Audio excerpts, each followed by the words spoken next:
ગુજરાત સરકાર ભારત સરકારે જે કાંઈ પુસ્તકોની અંદર આપણા ધર્મ વિશે મૂક્યું છે તો ભારત એક એવો દેશ છે કે એની અંદર બધા જાતના ધર્મના લોકો રહે છે.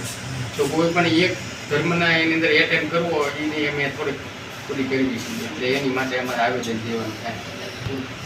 હા, જે સંવિધાનને અનુચ્છેદ 25 એમનું હનન થઈ ગયું છે કે ધાર્મિક સ્વતંત્રતા આપેલી છે લોકોને બંધારણના સંવિધાનના કારણે ધાર્મિક સ્વતંત્રતા આપી છે અને આની અંદર ધાર્મિક સ્વતંત્રતાનું હનન થઈ ગયું. કોઈ પણ એક ધર્મને આગળ કરે તો બીજા તો આપણા ઘણા ધર્મો છે તો એના માટે અમે પુસ્તક બદલાવવા માટે વિષયને ચેન્જ કરવા એના માટે અમે કાયદો થાય.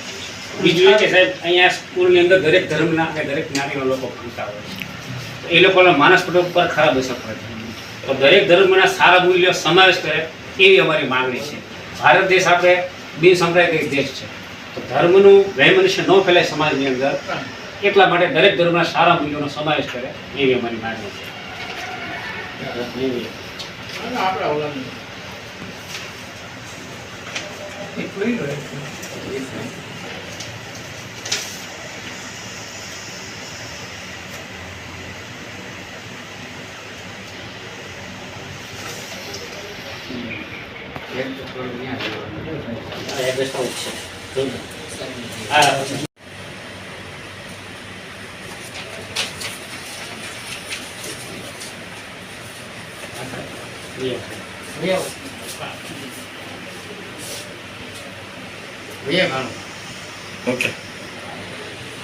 ઓકે.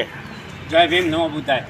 હાલ તમે જોશો કે ધોરણ 6, 7, 8ની અંદર ગવર્મેન્ટે એક ભગવદ્ ગીતાના મૂલ્યો એજ્યુકેશનમાં ઉમેર્યા છે.